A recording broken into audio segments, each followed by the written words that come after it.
অলিরও কিন্তু স্তর আছে, সব অলি কিন্তু আবার এক না। অলি দুই প্রকার। কয় প্রকার? এক নম্বর প্রকার হলো ওলিয়ে তাশরিঈ, দুই নম্বর প্রকার হচ্ছে ওলিয়ে তাকভিনী। ওলিয়ে তাশরিঈ বলা হয় তাদেরকে যারা মায়ের গর্ভে থাকা অবস্থায় অলির দফতরে নাম লেখা ছিল, এদেরকে বলা হয় ওলিয়ে তাশরিঈ। আর ওলিয়ে তাকভিনীর মধ্যে আবার অনেক স্তর আছে। তো শুধু ওলিয়ে তাশরিঈ মাদারজাত অলি সম্পর্কে আপনাদের সামনে একটা উপমা দিতে চাই যে আমার গাউসে পাক তিনি যে মায়ের গর্ভে থাকা অবস্থায় অলি, এটা কিভাবে হইলেন? আপনারা অবশ্যই জানেন, ইতিহাস পড়েছেন, ইতিহাস পড়ে জেনেছেন 557 হিজরির 557 হিজরি মনে রাখবেন, 557 হিজরির পহেলা রমজানে 557 হিজরির পহেলা রমজানে হুজুর গাউসে পাক আব্দুল কাদের জিলানী আল গিলানী এই বিশ্বভুবনে তশরিফ এনেছেন। যেই দিন তিনি দুনিয়াতে এসেছিলেন ওই দিনটা ছিল জুমার দিন এবং বার ছিল শুক্রবার, আর মাস ছিল রমজান মাসের পহেলা দিন। সুবহানাল্লাহ বলবেন না? ভাইয়ের আমার, বন্ধুরা আমার, খুব মনোযোগ।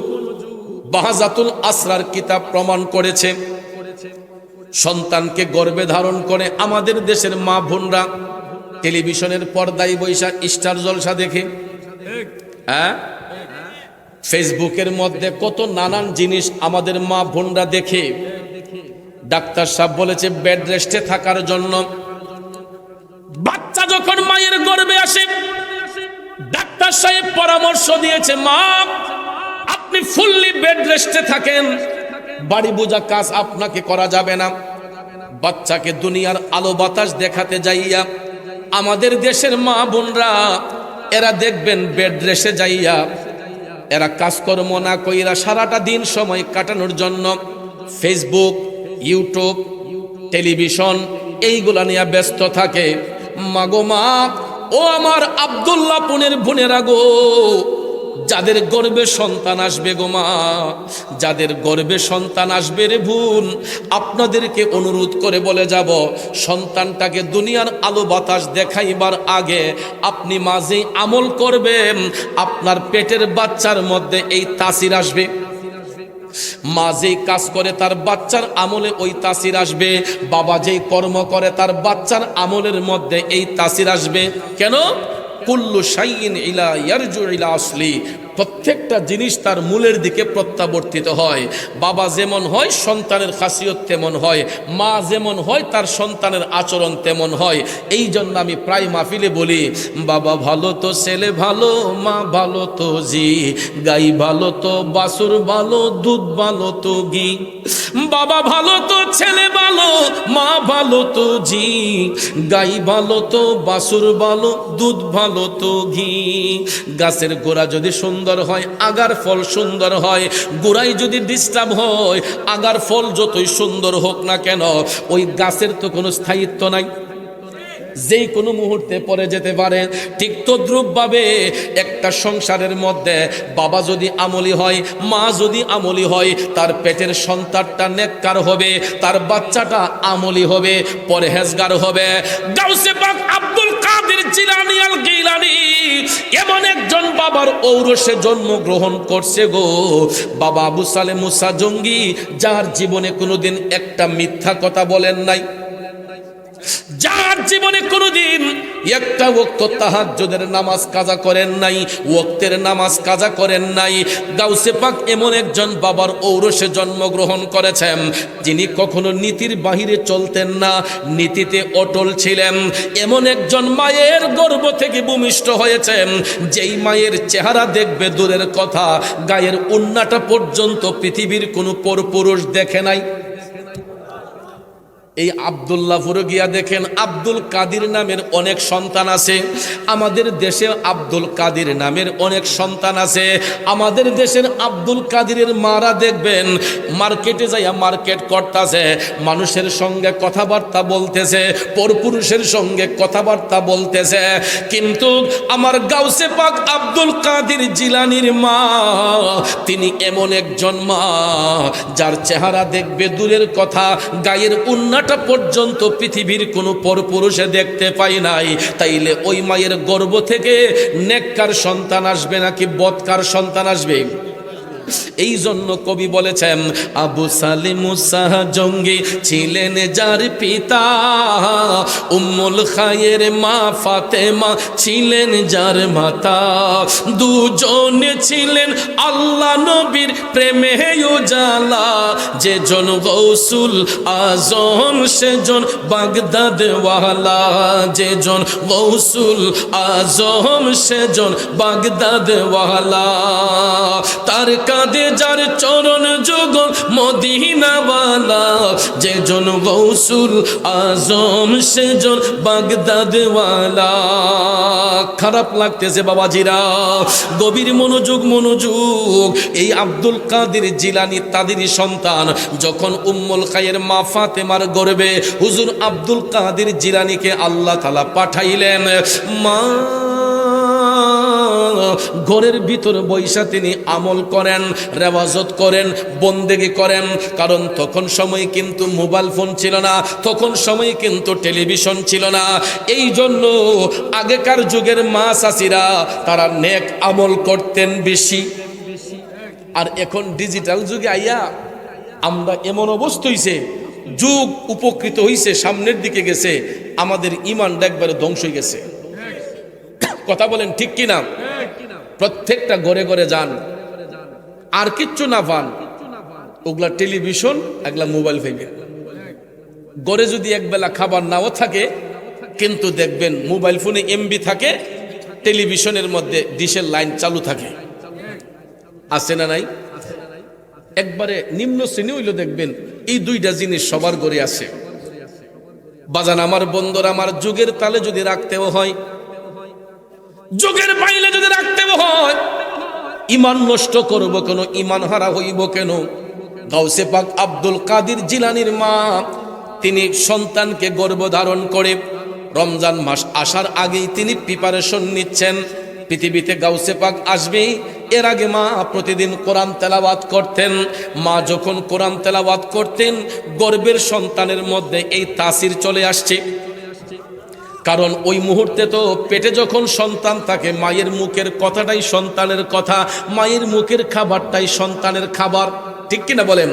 কারণ এটা তো মায়ের নাভিমূলের সাথে এড থাকে। কথা কোন ঠিক না? মায়ের নাভি কাটার পরে না সন্তান মার পেট থেকে আলাদা হয়। যতক্ষণ মার পেটে সন্তানটা থাকে, তখন মায়ের মুখের খাবারটাই সন্তানের মুখের খাবার হয়, তার শরীরের পুষ্টি হয়। আব্দুল কাদের জিলানী আল গিলানী মায়ের গর্ভে থাইকা মা একদিকে কোরআন তেলাওয়াত করেন, অপর দিকে গাউসে পাকের মধ্যে এই কোরআনের তাসির আস্তে আস্তে যাচ্ছে। এরপরে ভাইয়ের আমার, বন্ধুরা আমার, মাহে রমজান শরীফ যখন আগমন করবে গো, রমজানের চাঁদ যেই দিন উদিত হয়েছে, যেই দিন রমজানের চাঁদ উদিত হবে, সুবহানাল্লাহ কোন, যেই দিন রমজানের চাঁদ উদিত হবে, আমার গাউসে পাক আব্দুল কাদের জিলানী আল গিলানী আল বাগদাদী তিনি দুনিয়ার মধ্যে আসবেন। পহেলা রমজানের ইফতারের পূর্ব মুহূর্তে, এই সেহরির টাইমে, ফজরের পূর্ব মুহূর্তে, সেহরির টাইমে গাউসে পাকের মায়ের প্রসব ব্যথা শুরু হয়েছে।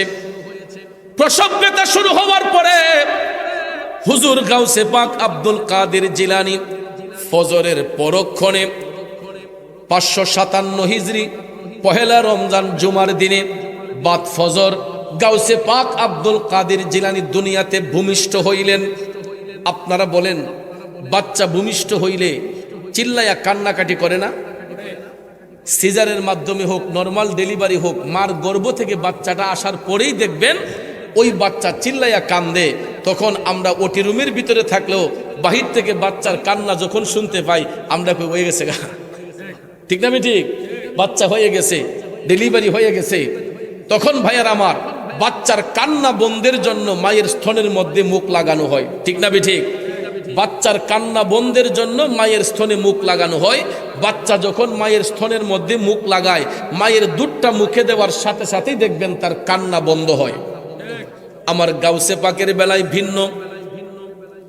গভীর মনোযোগ। গাউসে পাক রমজান শরীফে বাদ ফজর দুনিয়ার জমিনে ভূমিষ্ঠ হইয়া কোনো কান্নাকাটি করলেন না। সুবহানাল্লাহ, কান্নাকাটি করেন নাই, কান্নাকাটি নাই। মায়ের স্তনের মধ্যে মুখও লাগায় না।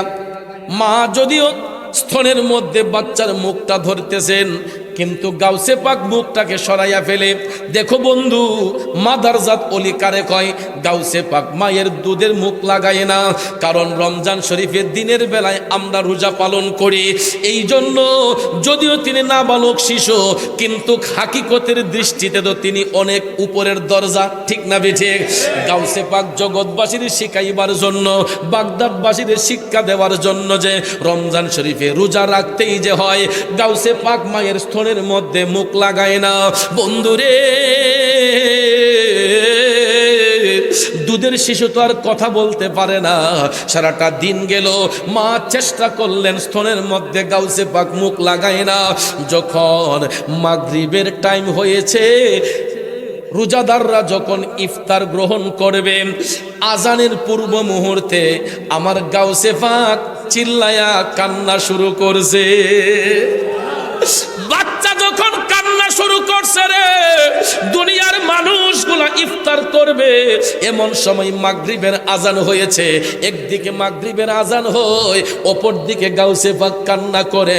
যখন মা স্তনের মধ্যে মুখটা লাগাইয়া দিছে গো, আমার গাউসে পাক মায়ের বুকের দুধ পান কইরা তিনি ইফতার গ্রহণ করেছে। আরো জোরে জোরে কন্যা সুবহানাল্লাহ। বন্ধুরা আমার, বাবাজিরা, এই হলো গাউসে পাকের দুনিয়াতে আসার পরে সর্বপ্রথম জ্বলন্ত কারামত। আমার গাউসে পাক দুনিয়ার জমিনে রোজা অবস্থায় এসেছেন। এই ফরজ রোজাটা আমরা মুসলমান হইয়া কেমনে ফরজ রোজাগুলা সাইরা দেই? এই জন্য বন্ধু পায়ে হাত ধইরা বলবো রে, রমজান মাসের রোজাগুলা যাতে আমরা ইচ্ছে কইরা কাজা না করি, কোনো অজুহাত যাতে না দেখাই, রমজানের সম্মান রক্ষার্থে রোজাগুলা রাখার চেষ্টা আমরা করতেই হবে, ঠিক কিনা বলেন বাবাজিরা আমার, বন্ধুরা আমার? এরপরে দেখেন, এটা গাউসে পাকের প্রথম কারামত। দ্বিতীয় কারামতটা হলো ওই দিন জিলান শহরে যতগুলা সন্তান জন্মগ্রহণ করেছে, একটাও কিন্তু কন্যা সন্তান না। ওই দিন গাউসে পাক যেদিন মার গর্ভ থেকে ভূমিষ্ঠ হয়েছেন, ওই দিন জিলান শহরে যতটা বাচ্চা জন্মগ্রহণ করেছে, প্রত্যেকটা বাচ্চা ছিল ছেলে সন্তান, এবং প্রত্যেকটা সন্তানকে আমার আল্লাহ কুতুবের দরজা দান করছে, বেলায়েতের উচ্চ মকাম দান করেছে। এটাও গাউসে পাকের একটা কারামত। এরপরে দেখেন, দুনিয়াতে আসার পরে আমার গাউসে পাকের শিশুকালের আরেকটা কারামত। গাউসে পাকের বয়স যখন 1 কিংবা 1.5 বছর, কেউ কেউ বলেছেন 1 কিংবা 2 বছর। এই বাচ্চাগুলো তো মার আঁচলেই থাকে। সাধারণত 2-2.5 বছর বাচ্চা মায়ের স্তন থেকে দুধ পান করে, ঠিক না বেঠি? ভাইয়ের আমার, 2 থেকে 2.5 বছর পর্যন্ত মার স্তন থেকে বাচ্চারা দুধ পান করে। দেখেন, আমার গাউসে পাক ভূমিষ্ঠ হওয়ার পরের বছর যখন রমজান শরীফের আগমন হয়, রমজান শরীফের আগমন যখন হয়, তখন কিন্তু আমরা শাওয়াল মাসের চাঁদ চলে যায়, রমজানের চাঁদ উদিত হয়। চাঁদ দেখার পরে আমরা তারাবি শুরু করি, ঠিক না? চাঁদ না দেখলে কি তারাবি পড়ি? আমরা চাঁদ দেখে রোজা রাখি, আবার চাঁদ দেখে রোজা ভঙ্গ করি। কথা কোন ঠিক না ঠিক? তো ওই দিন আকাশ ছিল ডার্ক। গাউসে পাক জন্মের পরের বছর আকাশ ছিল ডার্ক, মেঘাচ্ছন্ন, কোনোভাবেই চাঁদ দেখা যাচ্ছে না। এখন রোজাদাররা রোজা রাখবে কিভাবে? চাঁদ না দেখলে তো শাওয়াল মাস 29 না 30, এটা তারা বুঝবে কিভাবে? তখন তো ক্যালেন্ডারও ছিল না, ঠিক না বেঠিক? তখন কিন্তু ক্যালেন্ডারও ছিল না। বাহাজাতুল আসরার কিতাব প্রমাণ করেছে, গাউসে পাকের মা উম্মুল খায়ের ফাতেমার কাছে এলাকাবাসী সব মানুষ আসছে যে আপনার সন্তান আব্দুল কাদিরের মাধ্যমে হয়তো আমরা জানতে পারবো রমজানের চাঁদ উঠছে কি উঠছে না, আমাদেরকে এই পরামর্শটা দেন।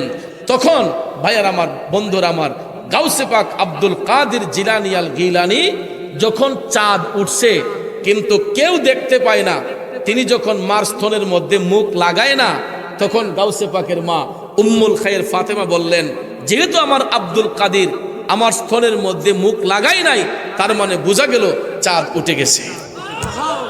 আরো জোরে কর না সুবহানাল্লাহ। ভাইয়ের আমার বন্ধুরা আমার, দেখেন আল্লাহর ওলিদের বেলায়েতে পাওয়ার আল্লাহ কেমনে দান করছে। গাউসে পাক চাঁদ উঠার সাথে সাথে দুনিয়ার মানুষদেরকে শিক্ষা দেওয়ার জন্য মারস্থন থেকে দুধ পান করে নাই। তার মানে বোঝা গেল যে রমজান শরীফের চাঁদ উঠে গেছে। মানুষগুলা রোজা রাখার জন্য পরামর্শ পাইয়া সবাই রমজান শরীফকে অভ্যর্থনা জানালো।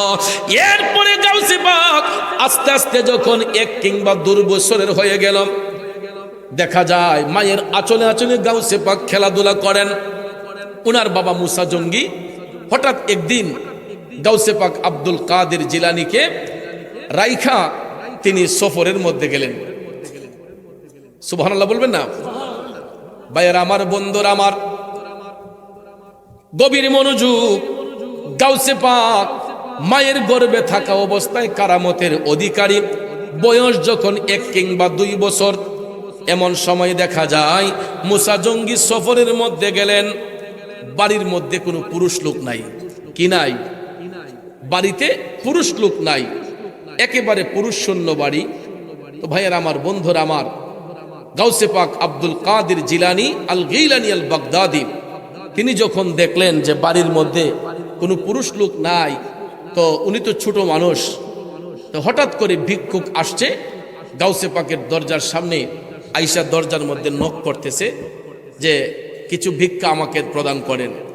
ভিতর থেকে একজন আওয়াজ দিলেন যে বাড়িতে তো পুরুষ লোক নাই, আল্লাহর রাস্তে ক্ষমা করেন।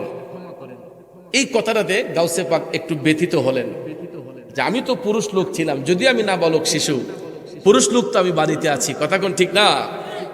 এমন সময় ভাইয়ের আমার বন্ধুরা আমার, যখন ভিক্ষুক জানতে পারলো বাড়িতে পুরুষ লোক নাই, ওই ভিক্ষুক ঘরের দরজা ভাঙ্গা গাউসে পাকের মার ইজ্জত নষ্ট করার জন্য চেষ্টা চালাচ্ছে। আপনারা বলেন হেফাজত করার মালিক কে? ইজ্জত দেওয়ার মালিক কে? ইজ্জত নেওয়ার মালিক কে? আল্লাহ বলেন আমি যাকে ইচ্ছা ইজ্জত দিতে পারি, আমি যার কাছ থেকে ইচ্ছা আবার ইজ্জত কাইরেও নিতে পারি, কথা কোন ঠিক না ঠিক? এই জন্য ইজ্জত সম্মান দেওয়ার মালিক আল্লাহ, বেইজ্জতি করার মালিকও আল্লাহ। যখন ভিক্ষুক ঘরের দরজা ভাঙ্গার চেষ্টা করতেছে, গাউসে পাকের মা আব্দুল কাদের জিলানীর মা তিনি আমার আল্লাহরে ডাক দিয়ে বলতেছে, আল্লাহ বাড়ির মধ্যে তো কোনো পুরুষ লোক নাই, আয় আল্লাহ এই ভিক্ষুকের অত্যাচার থেকে আমি ফাতেমার ইজ্জত তুমি রক্ষা করো। এই কথা শোনার পরেও আমার গাউসে পাক একটু কষ্ট পাইলেন যে আমি আব্দুল কাদের বাড়িতে আছি, এরপরেও আমার আম্মা কয় বাড়িতে পুরুষ লোক নাই।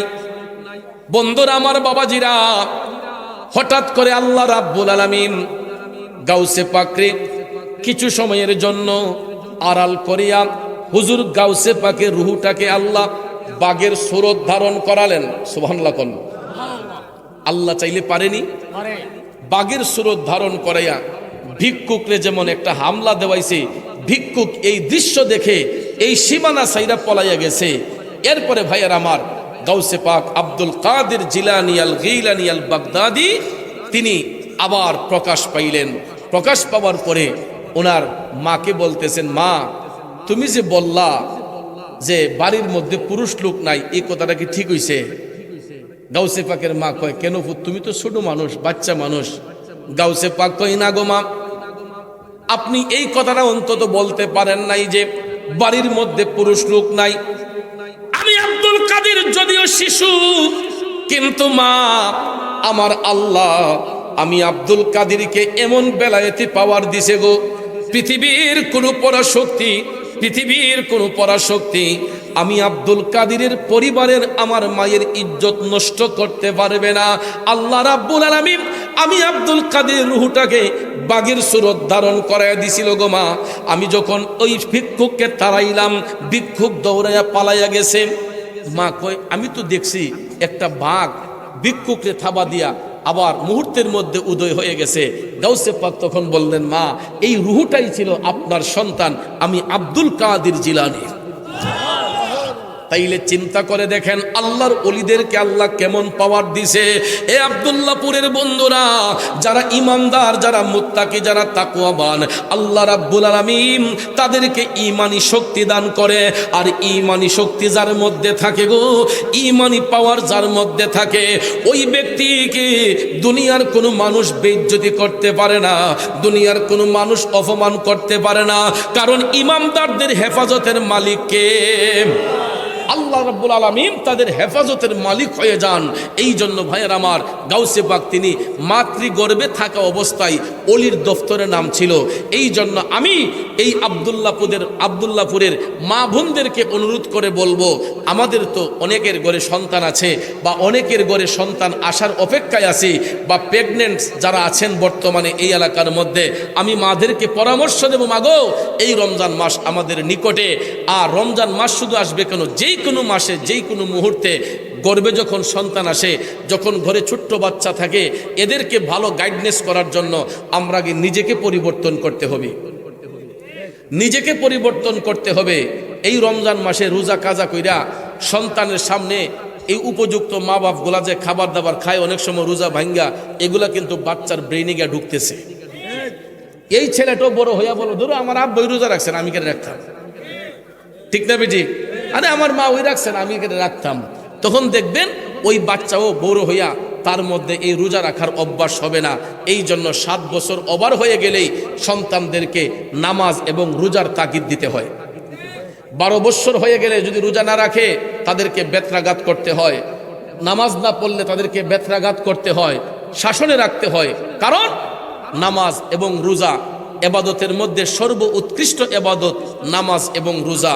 আমার নবী যে মেরাজ শরীফের মধ্যে গিয়েছেন, মেরাজ শরীফের মধ্যে যাইয়া আমার রসুল উম্মতের জন্য এই 2টা বিশেষ আমল আল্লাহর কাছ থেকে নিয়ে এসেছেন। একটা হলো নামাজ, একটা হলো রোজা। এই জন্য ভাইয়ের আমার, বন্ধুরা আমার, প্রত্যেকটা দিন সম্মানিত, প্রত্যেকটা রাত সম্মানিত, প্রত্যেকটা মাস সম্মানিত। এরই মধ্যে কিছু কিছু মাসকে, কিছু কিছু রাতকে আল্লাহ তাআলা স্পেশালভাবে মর্যাদান্বিত করেছেন। আর এই মর্যাদার মাসের মধ্যে তুলনাবিহীন মর্যাদার মাস হলো মাহে রমজানুল মুবারক। এই মাসটা যেহেতু আমাদের অতি নিকটে, আমরা রমজানের পবিত্রতা রক্ষার্থে আমরা একটা রোজাও কাজা করব না, এবং সমাজের মধ্যে বিশৃঙ্খলা সৃষ্টি করব না, সিন্ডিকেট করব না। অনেক সময় দেখবেন, এই যে আমি ওই দিন আপনাদের পার্শ্ববর্তী কসবা থানায় এই মেহারি গ্রামে আমি গেছি, যাওয়ার পরে আমার এই ভক্তরা বলতেছে, বাজান আপনি তো সবসময় এখান থেকে দুধ কিনে নেন, বাজান দুধের তো দাম বেড়ে গেছে, দুধের দাম বেড়ে গেছে। আমাদের হবিগঞ্জে, আমাদের এলাকায় সচরাচর বাজারে দুধ বিক্রি হয় না। তো আমি প্রায় সময় কি করি, 10-20 কেজি কইরা আমি বাচ্চাদের জন্য নিয়ে যাই বাসায়। তো এখন বলতেছে, রোজা আসার আগে 3-4 দিন আগে থেকেই আমাকে বলতেছে, বাজান দুধের দাম বাইরে গেছে গা, 120 টাকা 30 টাকা গেছে গা, 100 টাকা দিয়ে আর দুধ পাওয়া যায় না। এই রমজান সামনে বিদায় আমার ব্যবসায়ী ভাইয়েরা, আমার দুধ বিক্রেতা ভাইয়েরা দুধের দাম বাড়ায় গেছে, কিন্তু এর দাম কম, 80 টাকা 90 টাকা 100 টাকার ভিতরে থাকে। কিন্তু রমজান মাস সামনে বিদায় দেখা যায় 30 টাকা লাভ করবে বেশি, 40 টাকা লাভ করবে বেশি। এরকমভাবে অনেক ব্যবসায়ী ভাই আছে, তারা জিনিসের দাম বাড়াইয়া দিলে এই যে সাধারণ মানুষগুলা, খেটে খাওয়া মানুষগুলা, এদের তো কষ্ট হয়ে যায়। আপনি তো, রোজা হলো সবার জন্য, ধনী গরিবের পার্থক্য নির্ণয়ের জন্য রোজা, ঠিক না বলেন? আপনি 10টা আইটেম দিয়া সেহরি খাইলেন, একজনে একটা আইটেম দিয়া খাইলো, ক্ষুধা তৃষ্ণা কিন্তু একই রকম হবে।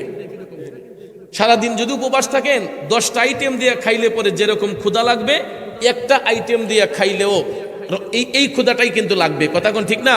তো এই রোজা আমাদেরকে ওই শিক্ষাটাই দেয়, ধনী এবং গরিবের পার্থক্যটা আমাদেরকে শিখাইয়া দেয়, যে রোজার মাধ্যমে যে ধনী গরিবের মধ্যে একটা বৈষম্য আছে, এটা যদি দূর হয়ে যায়, আমরা যেন এই বৈষম্যটা রাখতে আর না চাই। এই জন্য রোজা আমাদেরকে ওই শিক্ষা দেয়, যাতে আমরা একজন আরেকজনকে বুঝে নেই। কিন্তু ভাইয়ার আমার, আমি দেখেছি আমার ছোট ভাই ইংল্যান্ডে থাকে, দেখেন খ্রিস্টানরা এরা আমাদের মুসলমানদেরকে রোজার মাসকে কেমনে সম্মান দেয়। আমার ছোট ভাই বলল যে রমজান যখন আসে আমরা রোজা রাখি, কয় ইংরেজরা, ওই দেশের ব্রিটিশরা, এরা জিনিসের দাম কমাইয়া দেয়। জিনিসের দাম কি কমাইয়া দেয়, যাতে আমরা সহজভাবে এটা কিনতে পারি। অনেক সময় তারা অনেক আয়োজন করে রোজাদারদের জন্য, অনেক আয়োজন করে, যেটা আমাদের মুসলমান হইয়া করা দরকার ছিল। কিন্তু আজকে একটা ওয়েস্টার্ন কালচারে দেখেন, ইউরোপিয়ান কালচারে, ওখানে আমার ছোট ভাই বলল, কয় রোজার মাস আসলে কই এরা জিনিসের দামপত্র কমাইয়া দেয়, আর আমরা পৃথিবীর শ্রেষ্ঠ জাতি মুসলমান হইয়া বাজারে গেলে দেখবেন রোজার মাসে প্রত্যেকটা জিনিসের দাম বেশি। এটার দ্বারা তো বৈষম্য আরো বেশি হয়ে যায়। ধনী গরিবের বৈষম্য তো দূর হলো না, কিছু কিছু ক্রেতা বিক্রেতা দেখা যায় তাদের মধ্যে মনোমালিন্য হয়, ক্রেতা দাম বাড়াইয়া দেয়, বিক্রেতার কষ্ট হয়। এই জন্য দেখবেন রোজার মাসে অনেক ভালো মন্দ খাইতে চাইলেও অনেক মানুষ পিছিয়ে যায়, নাও এতটা টিয়া নাই। 1 কেজি গরুর গোশত কেনার আগে দেখা যায় অন্য মাসে যদি 750-800 টাকা হয়, রমজান মাস আওয়ার দিন দেখা যায় গোশতের দাম 900 টাকা হয়ে যায়, 850 হয়ে যায়। কথা কোন ঠিক না বেঠিক? এটা গরিব লোকদের জন্য জুলুম হয়ে যায়, জি, সাধারণ মানুষের জন্য এটা কষ্ট হয়ে যায়। এই জন্য ভাইয়ের আমার, কষ্ট যাতে না হয়, রমজান শরীফে যাতে আমরা সবাই মিলেমিশে চলতে পারি, রোজা রাখতে পারি, এই জন্য আমি ব্যবসায়ী ভাইদেরকে বলবো, নিত্য প্রয়োজনীয় জিনিসের দাম, তরকারির দাম আমরা যদি নিয়ন্ত্রণে রাখি, যদি আমি নিজে উৎপাদন করি, চেষ্টা করবেন 2 টাকা কম লাভ করার জন্য। লাভ করবেন, আপনার তো জমিন করতে গিয়া খরচ হয়েছে, সার দিছেন, চাষাবাদ করছেন, পরিশ্রম করছেন, এটার তো একটা অবশ্যই একটা হিসাব নিকাশ আছে। কথা কোন ঠিক না? কিন্তু আমি যদি এর চাইতে বেশি যদি জুলুম করে ফেলি, তাহলে তো আরেকজন ভাইয়ের জন্য কষ্ট হয়ে যায়। এই জন্য আমি অনুরোধ করে বলবো, যারা বড় ব্যবসায়ী ভাই আছেন, আপনারাও আপনাদের সহপাঠী ব্যবসায়ীদেরকে পরামর্শ দিবেন, যাতে এই রমজান মাসে নিত্য প্রয়োজনীয় জিনিসের দামগুলো যাতে নিয়ন্ত্রণে থাকে, কম থাকে, যাতে ধনী গরিবের মধ্যে একটা বৈষম্য দূর হয়ে যায়। এটা যাতে আর না থাকে, আমরা যেন সবাই মিলেমিশে চলতে পারি, সেই দিকে সজাগ রাখতে হবে। আল্লাহর ওলিরা কিন্তু আমাদেরকে এইভাবেই গাইডনেস করেছেন, ওই শিক্ষাটাই আমাদেরকে দিয়েছেন। কথা বলেন ঠিক না ঠিক? কিন্তু এই সমাজের মধ্যে দেখবেন কিছু কিছু মানুষ আছে যারা আল্লাহর ওলিদেরকে ভালোবাসে না, ওলিদের নাম শুনলে অপছন্দ করে। কিন্তু এটা মনে করবেন না যে এই দেশে ইসলাম কায়েম হয়েছে একমাত্র ওলিদের মাধ্যমে। এই দেশে কোনো সাহাবীর মাধ্যমে, কোনো নবীদের মাধ্যমে ইসলাম আসে নাই। এই ভারতবর্ষে ইসলামের অভয়বাণী আসছে একমাত্র আল্লাহর ওলিদের মাধ্যমে। কথা কোন ঠিক কিনা? কিন্তু আমাদের বর্তমান সিচুয়েশনে অনেক জায়গায় দেখবেন আমাদেরকে মাজার পূজারি, কবর পূজারি বইলা, বেদাতি বইলা বইলা এই হক কথাগুলাকে লুকানোর চেষ্টা করতেছে একটা গোত্রের মানুষ। কিন্তু ওই গোত্র থেকে আমাদেরকে সেফ থাকতে হবে। ভুলে গেলে চলবে না যে এই দেশ হলো ওলি আল্লাহর দেশ, এই দেশ 360টা ওলিয়ার দেশ। কথা বলেন ঠিক না ঠিক? আমার বাবাজিরা, বন্ধুরা, আল্লাহর অলিগণ ইসলাম কায়েম করেছেন, আল্লাহর অলিগণ ইসলাম প্রসারিত করেছেন কারামতি শক্তির বলে, অলৌকিক ক্ষমতা দেখায়া দেখায়া আল্লাহর অলিগণ মানুষদেরকে ইসলামের পথে নিয়ে আসছেন। হুজুর গাউসে পাক আব্দুল কাদের জিলানী আল গিলানী আল বাগদাদির কথা আমি আপনাদের সামনে বলেছিলাম। আমার গাউসে পাককে আল্লাহ কেমন বেলায়েতি পাওয়ার দিয়েছেন। মায়ের গর্ভে থাকা অবস্থায় তিনি কারামতের অধিকারী, দুনিয়াতে আসার পরে আমার গাউসে পাক কারামতের অধিকারী। আমার গাউসে পাকের বয়স যখন 13 কিংবা 14 বছর, এ বন্ধু মনোযোগ, আমার গাউসে পাকের বয়স যখন 13 কিংবা 14 বছর, ওই সময়ে প্রতিদিন জিলাম দেশ থেকে এক একটা কাফেলা যাইতো বাগদাদের মধ্যে সফর করার জন্য, ব্যবসা বাণিজ্য করার জন্য। এক একটা কাফেলা জিলাম থেকে বাগদাদে যেত। তো গাউসে পাক তখন তো স্টুডেন্ট মানুষ, 13-14 বছরের যুবক। তিনি উম্মুল খায়ের মা ফাতেমাকে বলতেছেন, মা, আমার খুব ইচ্ছা জাগতেছে, আমি ওইখানে গিয়ে একটু পড়াশোনা করব, বাগদাদে আমি পড়াশোনা করব, এলেমের উচ্চতর ডিগ্রি লাভ করব। তো মার একমাত্র সন্তান আব্দুল কাদের জিলানী, ওই মা উম্মুল খায়ের ফাতেমা বলেন, ফুত, তোরে স্যার আমি কেমনে থাকি, তোরে স্যার আমি একা কেমনে থাকি ফুত, আর আমি কেমনেই তোরে বিদায় দিই। গাউসে পাক কয়, মা, আপনার দোয়ার বরকতে আমি তো এখন সাবালক, 12 বছর ওভার হয়ে গেছে মা, আমি তো এখন সাবালক। আপনার দোয়া যদি আমার সাথে থাকে গো মা, পৃথিবীর কোনো শক্তি আমাকে ধ্বংস করতে পারবে না। দেখেন বন্ধু, গাউসে পাক মারে কত ভালোবাসতেন। মা দরদি বললেন, ঠিক আছে আব্দুল কাদের, আমি এক শর্তে তোমারে অনুমতি দিতে পারি। শর্তটা কি? তখন উম্মুল খায়ের মা ফাতেমা বললেন, আব্দুল কাদের, তোমার জবান দিয়া কোনোদিন যেন মিথ্যা কথা বের না হয়। কি বের না হয়?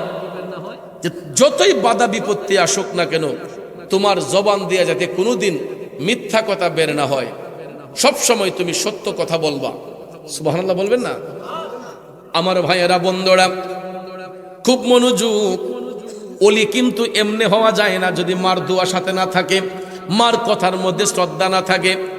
গাউসে পাক মার কথার মধ্যে শ্রদ্ধাশীল হয়ে বললেন, ঠিক আছে মা, আমি ওয়াদা করলাম আমি আব্দুল কাদির আপনার চোখের আড়ালে যতক্ষণ থাকবো গো মা, আপনি দোয়া কইরেন কোনদিন আমার জবান থেকে মিথ্যা কথা বের হবে না। এই কথা বলার সাথে সাথে উম্মুল খায়ের মা ফাতেমা আব্দুল কাদির জিলানীকে টাইনা নিয়া গালে মুখে চুম্বন দিয়া বললেন, আব্দুল কাদির যাও বাজান, এলেম শিক্ষার জন্য তৈরি হও। গাউসে পাক যখন তৈরি হলেন, মা যেই টাকা সেভ করছিলেন 40টা দিনার, উম্মুল খায়ের মা ফাতেমা 40টা দিনার, কারণ মহিলাদের একটা আলাদা জুলাই থাকে না, হ্যাঁ, মহিলারা দেখবেন সাংসারিক খরচপাতি থেকেও এরা নাই কইরা কিছু টাকা পয়সা ফালাই রাখে, এটা যে কোনো সময় বিপদে আপদে কামো লাগে, ঠিক না ঠিক? এটা সতী নারীর গুণ। যারা সতী নারী এরা স্বামীর টাকা উড়াইলেও এরা দেখবেন স্বামীর উপার্জন থেকেই কিছু কিছু টাকা সেভ করে রাখে, ঠিক কিনা বলেন? গাউসে পাকের মা কিছু টাকা সেভ করেছিলেন। আব্দুল কাদের জিলানী যখন বাগদাদের দিকে রওনা হবেন, এমন সময় আবু সালে মুসা জঙ্গি বললেন, ঠিক আছে আব্দুল কাদের তুমি এলেম শিক্ষা অর্জনে যাও। তখন গাউসে পাক ওনার বাবার কাছ থেকে কিছু টাকা নিলেন। কিছু টাকা যে নিলেন, এটা রাস্তা দিয়ে যাওয়ার সময়ই এটা খরচ হয়ে গেছিল, কিন্তু ওনার মা উম্মুল খায়ের ফাতেমা 40টা দিনার একটা থলিতে নিয়ে গাউসে পাকের কোমরের মাঝে বান্ধা দিয়েছেন যে, ফুত এই টাকাগুলা রাইখা দেও, এটা খরচ করে না, এটা বাগদাদে ওইখানে যাইয়া তুমি খরচ করবা। দেখবেন আমরাও যখন পড়াশোনার জন্য এক জায়গা থেকে আরেক জায়গায় যাই, আব্বা টাকা দিল, দেখবেন আম্মা কয় তোর বাপে যাতে না শুনে এইটা রাখা দিয়ে সেভ কইরা, ঠিক না ঠিক? মা দেখবেন ছেলেরে মায়া কইরা আরো কিছু টাকা আলগা কইরা দিয়ে, দেখো ফুত এটা নাই কইরা ফালে রাখিস, তোর আব্বারে শুনিস না, ঠিক না ঠিক? তো গাউসে পাকের মা উম্মুল খায়ের ফাতেমা 40টা দিনার একটা থলির মধ্যে নিয়ে গাউসে পাকের কোমরের মধ্যে বাইদা দিলেন। মার সাজেশন ছিল কোনোদিন মিথ্যা কথা বলবা না। এ বন্ধু, তিনা যখন জিলান দেশের কাফেলার সঙ্গে বাগদাদের উদ্দেশ্যে যখন রওনা হইলেন, জিলান এবং বাগদাদের মধ্যবর্তী একটা পাহাড়ি অঞ্চল ছিল। ওই পাহাড়ি অঞ্চলটার নাম হলো হামেদান। নাম কি? তো আমরা বাংলাদেশে পার্বত্য এলাকা যখন ঘুরতে যাই, দেখবেন পাহাড়ের চিপায় চাপায় গেলে রাতের বেলা আমরা রিক্সে যাই না, চুর ডাকাতের ডরে। আর আপনারাও যখন আগে সিলেট যাইতেন, পুরাতন রোড দিয়া তেলিয়াপাড়ার ভিতরে বাগানে দিয়া ঢুকলে অনেকে ডরাইয়া যাইতো না। শ্রীমঙ্গল বাগানের ভিতর দিয়ে রাতে গাড়ি চলাচল খুব রিক্সে চলতো ডাকাতের ভয়ে, ঠিক না? পাহাড়ি অঞ্চলগুলোতে ডাকাতের ভয় থাকে বেশি। তো হামেদান অঞ্চলটা এটা পাহাড়ি অঞ্চল, এখানে অনেক ডাকাত বসে থাকতো। ওই বাণিজ্য যারা করতো, ব্যবসা বাণিজ্য করতো, এদেরকে লুটতরাজ করতো। হামেদান অঞ্চল পাড়ি দিয়া ছুটছে কাফেলা, 60 জনের এক ডাকাতের দল করিল হামলা।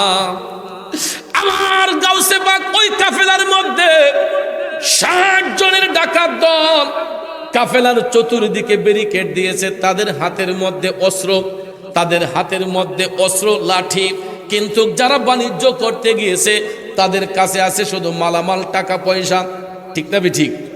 মালামাল টাকা পয়সা নিয়ে এরা যাচ্ছে বাণিজ্য করতে বাগদাদের মধ্যে। এখন গাউসে পাক তো আর ব্যবসায়ী মানুষ না, ইনি স্টুডেন্ট মানুষ। ডাকাত দল যখন ব্যারিকেড দিল, তখন সবাইকে লুটতরাজ করতে লাগলো। কারণ ডাকাইতের কাছে কি কোনো মায়া দয়া আছে? মায়া দয়া নাই। কেডা শুধু কেডা বড় এটা বাদ বিচার নাই, দলই আগে কুবানি শুরু করে, ঠিক না ঠিক? এরপরে গলার মধ্যে ছুরি দাও ধরে রাখে, আমরা যা আছে সবকিছু দিয়ে দিতে হয়। তখন ওই কাফেলার মধ্যে যুবক বৃদ্ধ অনেকেই ছিলেন, এরই মধ্যে একজন শিশু মানুষ ছিলেন গাউসে পাক আব্দুল কাদের জিলানী। তো ওনার কাছে যখন আসলো, আয়েশা বলতেছে, হে বাচ্চা তোমার কাছে কি আছে? একটা ডাকাত বলতেছে তোমার কাছে কি আছে? গাউসে পাক মুস্কি মুস্কি হাইসা বলতেছেন, আমার কাছে 40টা দিনার আছে। ডাকাইতে ভাবছে মস্কারা করতেছে, মনে হয় যে ছোট্ট মানুষ, এর কাছে 40 দিনার থাকবো কেমনে?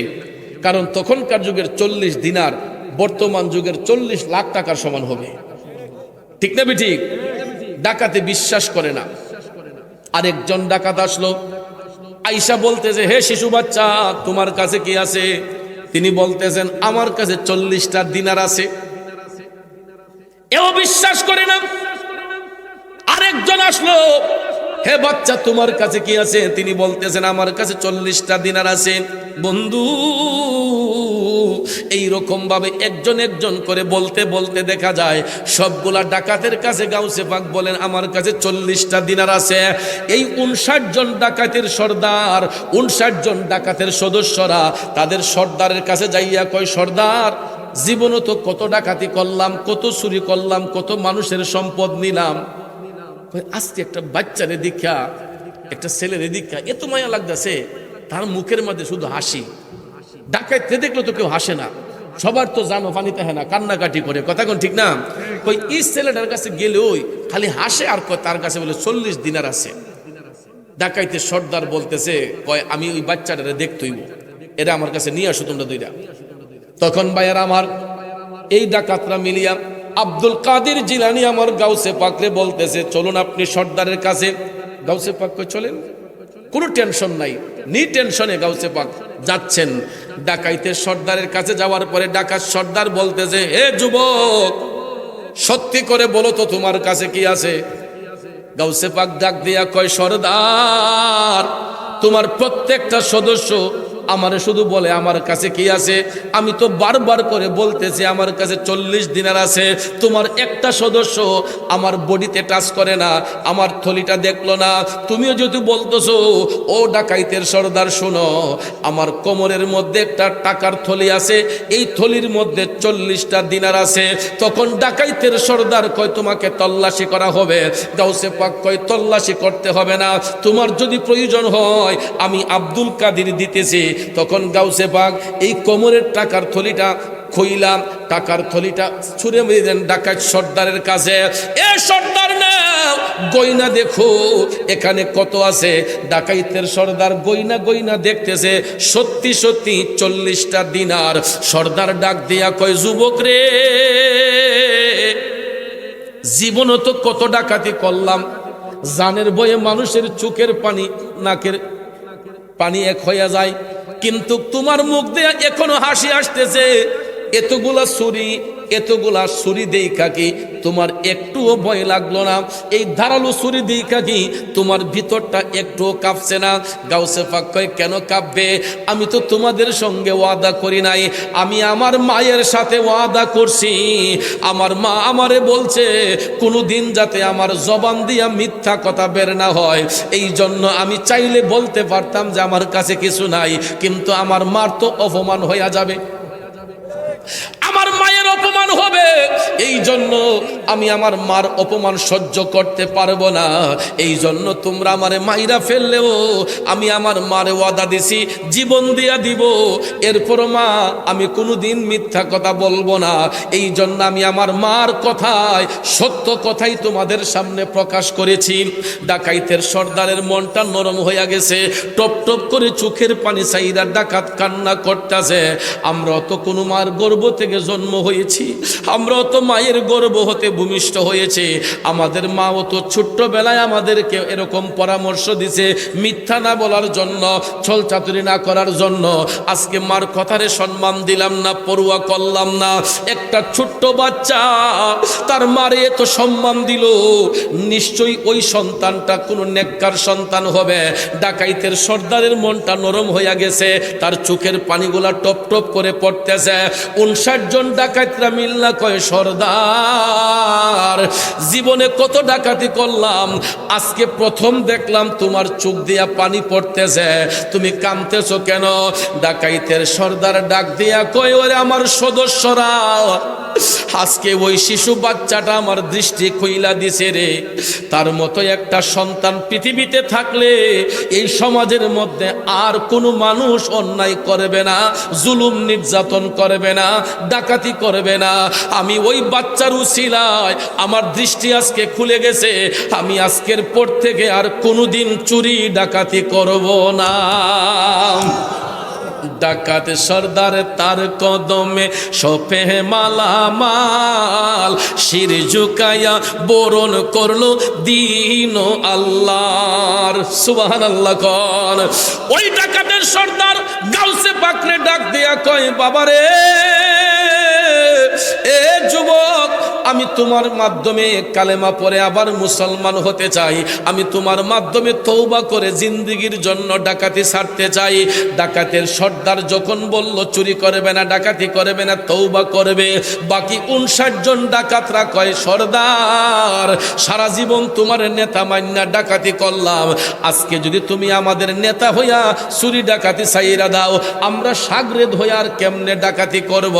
আমরাও আজকের পর থেকে চুরি ডাকাতি ছাইরা দিলাম। এই 60 জনের কাফেলাকে মুহূর্তের মধ্যে তওবা করাইয়া, পুনরায় কালেমা পড়াইয়া, 70 দিনে দাখিল করাইয়া গাউসে পাক এদেরকে মুসলমান বানাইয়া দিছে। এবং এরা মুসলমান হবার পরে এরা গাউসে পাকের ফায়েজ পাইয়া এক একজন ব্যক্তি এক একজন আল্লাহর ওলি হয়ে গেছে। এই জন্য ভাইয়ের আমার, বন্ধুরা আমার, আল্লাহ রাব্বুল আলামিনও বলেছেন, লা তাকনাতু মির রাহমাতিল্লাহ, বান্দা তুমি পাহাড় পরিমাণ গুনাহ করলেও আমার রহমত থেকে নিরাশ হইও না। জীবনে হয়তো আমরা অনেক অন্যায় করে ফেলেছি, জুলুম করে ফেলেছি, অন্যায় জুলুম নির্যাতন করে ফেলেছি, কিন্তু আল্লাহ সুযোগ রাখছে। তুমি আল্লাহ বলছে, লা তাকনাতু মির রাহমাতিল্লাহ, বান্দা তুমি পাহাড় পরিমাণ গুনাহ করলেও আমার রহমত থেকে নিরাশ হইও না। আল্লাহ সবচেয়ে বেশি পছন্দ করে বান্দার চোখের পানিটারে। এই জন্য এই যে রমজান মাস আসতেছে, একটু চোখের পানি চাইরে আল্লাহর কাছে কানবেন, কারণ রসুল বলেছেন এই রমজান মাসে যদি কোনো ব্যক্তি নফল এবাদত করে, আল্লাহ তার আমলে ফরজ এবাদতের সওয়াব দান করে, আর কেউ যদি ফরজ এবাদত করে, আল্লাহ রাব্বুল আলামিন 70 গুণ বাড়াইয়া এর সওয়াব বান্দার আমলে দান করে। এই জন্য বাবাজি, আমরা মাহে রমজানের প্রত্যেকটা আমলকে গুরুত্ব সহকারে আমরা পালন করব, ঠিক আছে ইনশাল্লাহ। আর সঠিকভাবে যদি নেক আমল করতে পারি, তাহলে গাউসে পাক যেরকম বান্দা থেকে আল্লাহর বন্ধু হয়েছেন, গাউসে পাকের যেরকমভাবে কবরের জীবনটা আরামের হয়েছে, আমরাও যদি নেক আমল নিয়ে যদি দুনিয়া ছেড়ে যাইতে পারি, আমাদের জন্য কবরের জীবনটা সুখের হবে। আর যদি ইনসাফ না রাইখা চলে যাই, বেঈমানি মুনাফিকি করে যাই, তাহলে কবরে আমার আপনার জন্য আযাব রয়েছে। কথা কোন ঠিক না বেঠিক? তো এই জন্য ভাই আপনাদেরকে বলে যাই, সময় খুব নিকটে মাহে রমজানের, আর বিশেষ করে আজকের এই মাহফিলটা, এটা হঠাৎ করে এই অল্প সময়ে যে এত সুন্দর আয়োজন হবে আমি আসলে ভাবতেও পারি নাই। আমার কিবরিয়া ভাই ওই দিন আপনার মসজিদ মাঠের মাহফিলে আমাকে বলেছিলেন যে হুজুর, রোজার আগে কোনো একটা সুযোগ আসেনি, তো আজকের এই দিনটা আমার একটু সুযোগ ছিল বিদায় আমি বলছি যে ভাই এই ডেটে যদি হয় তাহলে আমি আসতে পারবো, আলহামদুলিল্লাহ। তো এই জন্য আজকে আমি এসেছি, আপনাদেরকে দেখে অনেক ভালো লাগতেছে, ভালো লেগেছে। প্রায় 2 ঘন্টার উপরে কথা বলে ফেললাম। আমার কথায় কি আপনারা বিরক্ত হয়েছেন, কষ্ট পেয়েছেন? তো ভাইয়ের আমার, বন্ধুরা আমার, প্রতি বছর এইরকম দিনই মাহফিল কবরবাসীর স্মরণে যদি চালু রাখেন, তাহলে এই মাহফিল হওয়াতে আমরা যতটুকু খুশি হই, এলাকার কবরবাসীর রুহু এর চাইতে বেশি খুশি হয়। কারণ আমরা তাদেরকে দেখি না, কিন্তু কবরবাসীর রুহু কিন্তু আমাদেরকে দেখে, ঠিক না ঠিক? আজকে এখানে অনেক মা হারা, বাবা হারা এতিম আপনারা বসছেন, মা বাবারে হারাইয়া। এই জন্য আমি আপনাদেরকে বিনয় করে বলবো, সব সময় মা বাবার আত্মার মাগফিরাত কামনার্থে জিয়ারত করবেন, দোয়া মোনাজাত করবেন, তাদের জন্য ইস্তেগফার করবেন। আর আমলের গতিটাকে বাড়াতে হবে, ইমানের পাশাপাশি ইমানের খুঁটিও মজবুত করতে হবে, আমলের গতিটাকে বাড়াতে হবে। তো আল্লাহ পাক যেন আমি সহ আমাদের সবাইকে যেন নেক আমল করার তৌফিক দান করেন, আমরা সবাই বলি আমিন। তো ভাইয়ের আমার, বন্ধুরা আমার, একটু জিকির করব আমরা, নবীজিকে সালাম দিয়া তারপরে জিকির করব। প্রায় 2 ঘন্টার মতো আলোচনা করলাম, 2 ঘন্টার উপরে হয়ে গেলে আলোচনা করলাম। তো যতটুকু করেছি আল্লাহ যেন ভুল ত্রুটি ক্ষমা করেন, আর যা আল্লাহ কবুল করেছেন এটা যেন বাস্তব জীবনে আমল করার তৌফিক দান করেন। আর আরেকটা পরামর্শ আমি আপনাদেরকে দিয়ে যাব, নির্বাচন এসেছিল, নির্বাচন চলে গিয়েছে, ঠিক না? কেউ আমরা পক্ষে ছিলাম, একজন আরেকজনের বিপক্ষেও ছিলাম। একই এলাকার মধ্যে একজন হয়তো আমরা ধানের শীষে ভোট দিয়েছি, একজন হয়তো অন্য প্রার্থীকে দিয়েছি। এখন দেখেন, জি জি, তো আমরা যখন এখন নির্বাচন চলে গিয়েছে, আল্লাহ যাকে পছন্দ করেছেন তাকে আল্লাহ কবুল করেছেন, ঠিক না ঠিক? যত কিছুই হোক, আল্লাহ তাআলা যাকে পছন্দ করছে তাকে আল্লাহ কবুল করেছে। কিন্তু আমাদের মধ্যে যাতে আর দ্বিধাদ্বন্দ্ব না হয়, ঝগড়াঝাটি না হয়, মারামারি না হয়। কারণ আমি যদি মারা যাই আপনারা আমার জানাজা পড়বেন, আপনি মারা গেলে আপনার জানাজায় আমরা আসবো। তো এই জন্য একটা নির্বাচন মানে কি প্রতিহিংসা নয়, প্রতিদ্বন্দ্বিতা। তো প্রতিদ্বন্দ্বিতা করতে গেলে একজন জিতবে একজন হারবে, ঠিক না? সবাই তো আর জিতবে না। তো তাই বলে কি আমরা একজন আরেকজনকে প্রতিহিংসা করব? না, আমরা প্রতিযোগিতা করেছি, একজন জিতেছেন একজন হেরেছেন, তাই বলে আমরা অসম্মানী নয়, আমরা সম্মানিত। সবাই একসঙ্গে মিলেমিশে চলবো। রমজান শরীফে মসজিদে নামাজ পড়ব, ঈদগাতে ঈদের নামাজ পড়ব, আমরা পাড়া মহল্লায় একজন আরেকজনকে ইনভাইট করব। তো এই জন্য ভাইয়ের আমার বন্ধুরা আমার যুবকরা আবদার করেছে যে আলোচনাটা আর একটু বাড়ানোর জন্য। তো আমার তো আসলে 2 ঘন্টার বেশি আলোচনা করি না, তারপরও 2 ঘন্টা ওভার হয়ে গেছে। ইনশাআল্লাহ যদি জিকির করব, আর কয়েকটা শান বলবো, অনেক সময় চলে যাবে। আল্লাহ পাক যেন কবুল করেন, আমরা সবাই বলি আমিন। ফেরেশতোं की सलामी देने वाले फौज पढ़ते थे सैयदा, हज़रत मोहब्बतेर आवाज़े আপন আপন কলবের দিকে মুতাওয়াজ্জি হইয়া দরুদ মাখা কণ্ঠে জিকির করুন ইসমে জাত আল্লাহ আল্লাহ আল্লাহ আল্লাহ আল্লাহ আল্লাহ আল্লাহ আল্লাহ আল্লাহ আল্লাহ আল্লাহ। আই মোহাম্মদ কমলি ওয়ালা আই রে আমার বুকে আই, আই মোহাম্মদ কমলি ওয়ালা আই রে আমার বুকে আই। আল্লাহ আল্লাহ আল্লাহ আল্লাহ ডাকে যে তোর পাগলেরা শান্তি দে মোর কলি যায়। আই মোহাম্মদ কমলি ওয়ালা আই রে আমার বুকে আই। আল্লাহ আল্লাহ আল্লাহ আল্লাহ আল্লাহ। চাঁদ সূরজার গ্রহ তারা জিন ইনসানার ফেরেশতারা, চাঁদ সূরজার গ্রহ তারা জিন ইনসানার ফেরেশতারা, দিন রজনী চাইছে তারা ফুল তুলে দিতে গোলায়। আই মোহাম্মদ কমলি ওয়ালা আই রে আমার বুকে আই।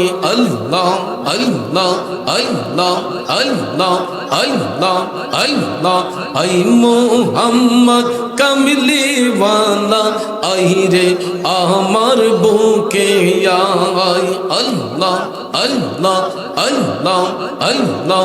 ফকির দরবেশ বাদশাহ ওলি দুলিতে সেই ফুলের কোলে, ফকির দরবেশ বাদশাহ ওলি দুলিতে সেই ফুলের কোলে, কাঁদে লইয়া ভিক্ষার ঝুলি বাস করে গাছের তলায়।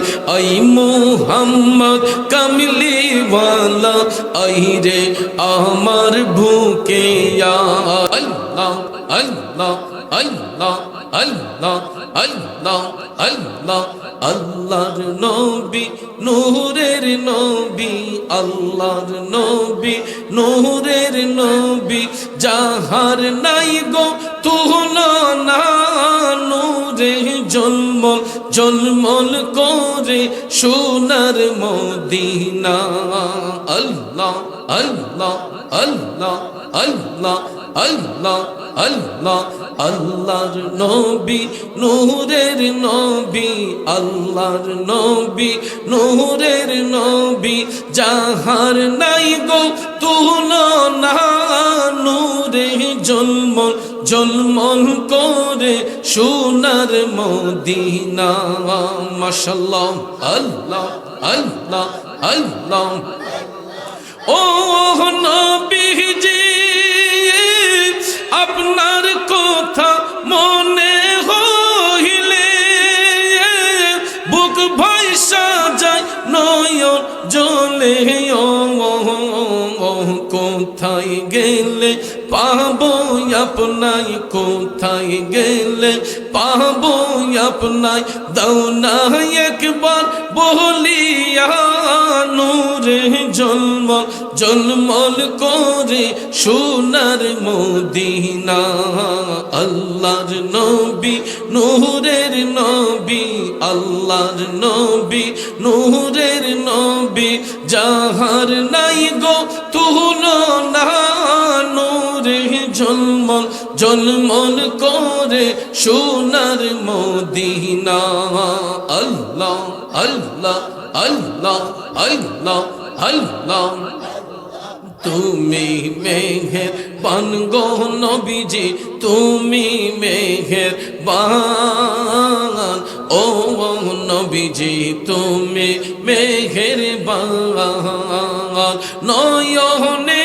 একবার দেখিলে নয়নে একবার দেখিলে জুড়াইতাম পরাণ ও নবীজি তুমি মেহেরবান মাশাআল্লাহ আল্লাহ আল্লাহ আল্লাহ আল্লাহ আমরা সবাই পাপী গো নবীজি তুমি দয়াবান আমরা সবাই পাপী গো নবীজি তুমি দয়াবান তোমার দয়া দিয়ে করবা মোদের মুশকিল আসান ও নবীজি তুমি মেহেরবান মাশাআল্লাহ আল্লাহ আল্লাহ আল্লাহ আল্লাহ আল্লাহ আল্লাহ কত কষ্ট করলাম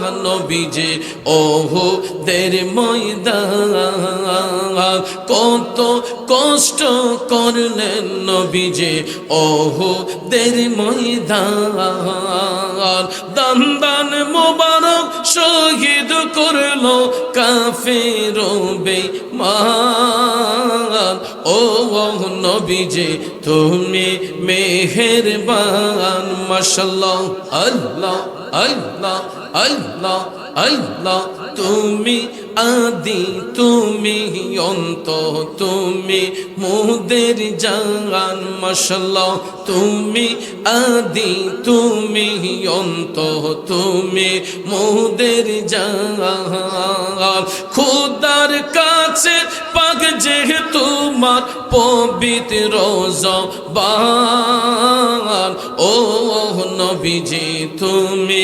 মেহেরবান মাশাআল্লাহ আল্লাহ আল্লাহ আল্লাহ আল্লাহ আল্লাহ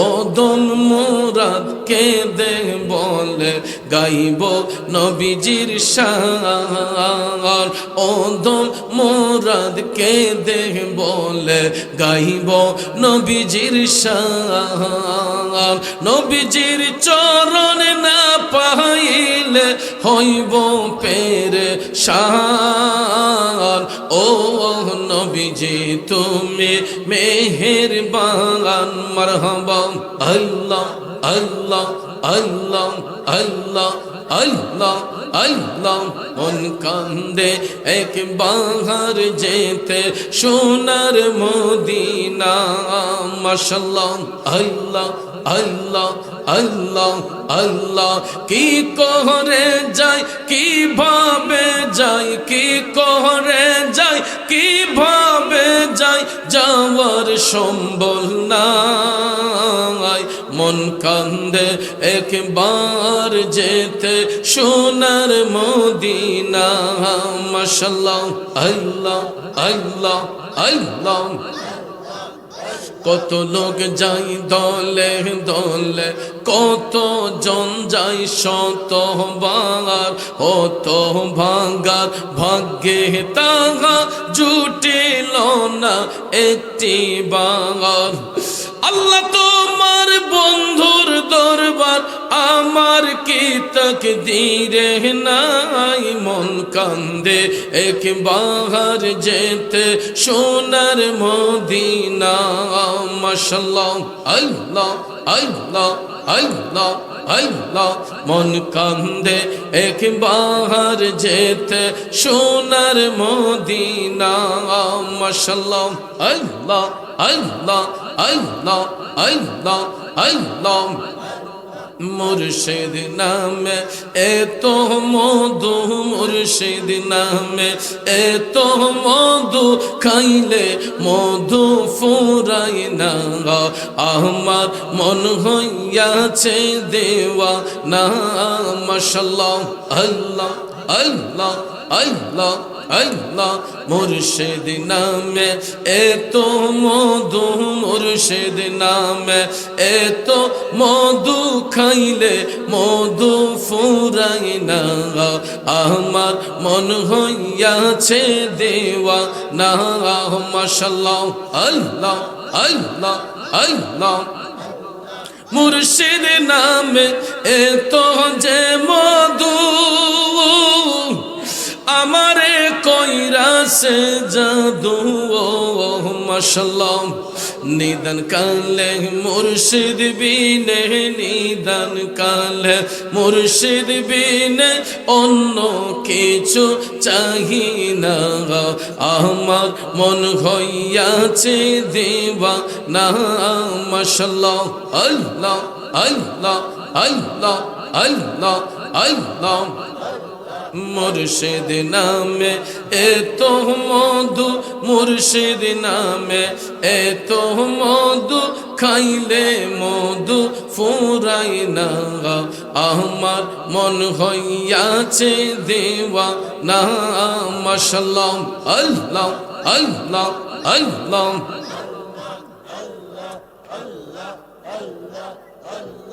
আল্লাহ আল্লাহ আল্লাহ لا إله إلا الله محمد رسول الله صلى الله عليه وسلم اے سبز گنبد والی منظور دعا کرنا जब वक्त नज़ा आए आका दीदार ये नूर खुदा आकर आँखों में समा जाना या दर पे बुला लेना या ख्वाब में आ जाना या दर पे बुला लेना या ख्वाब में आ जाना ये पर्दानशी दिल के पर्दे में रहा करना जब वक्त निज़ा आए आका दीदार अता करना ओहे সবুজ গুম্বুজ ওয়ালে কবুল করো মোর প্রার্থনা দেখা দিও মরণ কালে এটাই করি কামনা সবাই বলি মারহাবা। তো প্রিয় ভাইয়েরা আমার, দেখতে দেখতে আমরা শেষের দিকে চলে আসছি। তো আজকে কিবরিয়া ভাইয়ের বাড়িতে কবরবাসীর স্মরণে এই মাহফিলে আমি সবার জন্য দোয়া চাই। অনেক কবরবাসী আছেন, কবরবাসীর আত্মার মাগফিরাতের জন্য আমরা দোয়া করব। বিশেষ করে কিবরিয়া ভাইয়ের বংশের মুর্দেগান যারা অন্ধকার কবরে, কিবরিয়া ভাইয়ের আব্বা আম্মা আছেন, তো মা বাবার কে যেন নেক হায়াত দরাজ করে, ওনার দাদা দাদির কবরকে যেন আল্লাহ জান্নাতের বাগান হিসেবে কবুল করে এবং এই এলাকার মধ্যে আল্লাহ পাক যেন রহমতের জরিয়া বর্ষণ করে, আমরা সকলে বলি আমিন। তো অনেক বাবার সাথে বিয়াদবি করে, মেয়ে মার সাথে বিয়াদবি করে, পরিবারে অনেক বাচ্চা উশৃঙ্খল হয়ে যায়। এই জন্য পারিবারিক শিক্ষাটা হলো আসল শিক্ষা। আমরা সবাই যেই কোনো পরিবেশে হোক আমরা আমাদের সন্তানদেরকে ভালো কিছু শিক্ষা দেব, এদেরকে আদব কায়দা শেখাবো, বড়দেরকে কদমবুসি শিখাবো। এখন কিন্তু কদমবুসির আদবটা আস্তে আস্তে উঠে যেতেছে গা। আগে আমরা ছোটবেলায়ও বাড়িঘরের মুরব্বী যারা আছে সবাই গিয়া ঈদের সান্দে পরীক্ষার হলে গেলে আমরা সালাম কইরা দোয়া লইয়া পরীক্ষার হলে গেছি। আবার কোনো জায়গার থেকে আসছি, আইসা বাড়ির যত মুরব্বী আছে তাদেরকে আমরা পায়ে ধইরা কদমবুসি করছি। আর এখনের যুগের অনেক বাচ্চারা আছে নিজের মা বাপরে সালাম করে না, কারণ এটা পারিবারিক শিক্ষা পায় নাই, যেই কারণে এই আদবগুলা উঠে যাচ্ছে। আর অনেক পোলাপানে মনে করে যে ফাউদিরা সালাম করলে তার সম্মান নিয়ে কমে যাগা, কিন্তু না, বড়দের প্রতি এই আদবটা থাকলে এই বাচ্চা তার ভবিষ্যৎ সুন্দর হয়, সে আর বেয়াদব হয় না, তার মধ্যে নমনীয়তা থাকে, শালীনতা থাকে। আর আমরা দেশে কিছু কিছু ফাকনা মোল্লা আছে দেখবেন, এরা ইরার থেকে আমরা বিরত রাখে, ওই মাথা নুইয়া সালাম করলে বলে শিরিক হয়ে যায়, কাল্লাল্লাহ পারে না পারে না, হ্যাঁ গুণ হইব গুণ হইব, মাথা নুইয়া সালাম করলে বলে গুণ হইব। এই মিয়া, মাথা নুইয়া সালাম করলে গুনাহ হবে কেন? গুনাহ কি এত সহজ? শিরিক এত সহজ না। মাথা নুইয়া সালাম করলে এটা শিরিক হয় না, নত হয় না। আমরা নাক কপাল জমিনে যখন লাগবে, নাক এবং কপাল, সিজদার শর্ত কি? নাক এবং কপাল। নাক কপাল যখন জমিনে লাগবে এবং কেবলামুখী হইয়া, এটা যদি শুধু আল্লাহর জন্য হয় তখন এটা হবে সিজদা। আর আল্লাহ ব্যতীত নাক কপাল যদি জমিনে লাগে আর এটা যদি কোনো ব্যক্তির জন্য হয় তখন এটা হবে শিরিক। কি হবে? শিরিক। তখন আর কোনো ছাড় নাই, আর কোনো মাফ নাই, সে শাস্তিযোগ্য হয়ে গেল। কিন্তু আমরা তো মাথা নিয়ে সালাম করা মানে তো সিজদার নিয়তে না। আমরা কি মা বাপরে কি মাথা নিয়ে যে সালাম করি, আমরা কি সিজদা করার উদ্দেশ্যে দেই? কদমবুসির উদ্দেশ্যে। এই জন্য বেকলরা বুঝে না, না বুঝা আমাদের আবেগ ইমোশনকে নষ্ট কইরা আমাদের ছেলে মেয়েগুলারে বেয়াদব বানাইতেছে। দেখেন বাপের লাগবে আত্মিলা এনসিপ করে মুসাফা করো গিয়া, এরপরও কদমবুসি করতে চায় না। কিন্তু নিয়ম হলো মা বাবাকে, উস্তাদকে, মুরব্বীদেরকে, বড় ভাইকে, বড় বোনকে, তাদেরকে কি করা? কদমবুসি করা। এটা হলো আদব, এটা পারিবারিক শিক্ষা। সালামি একটা অধ্যায় আর কদমবুসি একটা অধ্যায়। অধ্যায় দুইটা। সালাম হলো পরস্পর মুসলমান সাক্ষাৎ হলো, আসসালামু কাবলাল কালাম। যখন মুসলমান পরস্পর সাক্ষাৎ হবে আগে সালাম, এরপরে কালাম। এটা হাদিস শরীফে আসছে। যখন সাক্ষাৎ হবে আসসালামু আলাইকুম ওয়া রাহমাতুল্লাহ। যেমন আমি স্টেজে বসছি, এখন আমি কি সবাই কি আটটাই থেকে কদমবুসি করেন যাব? এখন সবার সামনে আমি বসছি, সামনাসামনি হয়েছেন আসসালামু আলাইকুম। কিন্তু আমি যখন ঘরে যাব, ঘরে আমার মা আছেন, বাবা আছেন, আমার বড় ভাই আছেন, বড় ভাবি আছেন, এবং আমার উস্তাদ সমতুল্য মুরব্বীরা যারা ঘরে আছেন তাদেরকে কি করব? আমরা সম্মান দেব, কদমবুসি করব। এটা মুরব্বীদের দোয়া। অর্থাৎ এই নত হওয়া মানে কি? আমি আমার মধ্যে শালীনতা ফিরিয়ে আনা, আমার বড় ভাইকে সম্মান করা, আমার বড় বাপকে সম্মান করা, মাকে সম্মান করা, বড় চাচাকে সম্মান করা, ছোট চাচাকে সম্মান করা। এটা হলো কদমবুসি। আর সালাম হলো পরস্পর দেখা হয়েছে, আসসালামু আলাইকুম কাকা, আসসালামু আলাইকুম। যখন আপনি কাছাকাছি যাবেন তখন কাকার সম্মানে কদমবুসি, বাবার সম্মানে কদমবুসি। এটা জায়েজ, এটা কোনো না জায়েজ নয়। আর মাথা নুইলে যদি শিরিক হয়ে যায়, দৈনিক তো আমরা হাজার হাজার শিরিক করি। শিরিক কারে কয়? আল্লাহর সৃষ্টির কোনো বস্তুর সঙ্গে কোনো কিছু শরিক করলে, সৃষ্টির কোনো বস্তুর সঙ্গে স্রষ্টাকে শরিক করলে এটা কি হবে? শিরিক হবে। তো আমরা তো এই যে মনে করেন ভাত খাইতেছি, নিয়ামত দেওয়ার মালিককে, ভাত খাইতে গিয়ে ভাতের নলা কি কেউ উফরেদা ছাইয়া দেয় না মুরেদা ছাইয়া দেয়? তো এটা তো আল্লাহর সৃষ্টি, এটা যে খাইতেছে নইয়া নইয়া খাইতেছেন, এটা কি শিরিক হইতেছে না? যদি এটা যদি নইয়া সালাম করলে শিরিক হয়, তাহলে এটা তো শিরিক। জমিনের মধ্যে চাষ করতেছেন, ফসল উৎপাদন করতেছেন, ধানের গুছিটা যে জমিনে লাগায়, কৃষকরা কি উফরেদা ছায়া লাগায় না মুরেদা ছায়া লাগায়? তাইলে মুরেদা চাইলেই শিরিক হয় না, মাথা নুইলেই শিরিক হয় না। কারণ নাক কপাল জমিনও লাগতে হবে। এটা হলো সিজদার শর্ত, ঠিক না ঠিক? সিজদার শর্ত হলো নাক এবং কপাল। আর কদমবুসির শর্ত হলো ঠোঁট এবং পা। এটাই একটা অঙ্গ, নাকি একটা অঙ্গ, কপালই একটা অঙ্গ, ঠিক না ঠিক?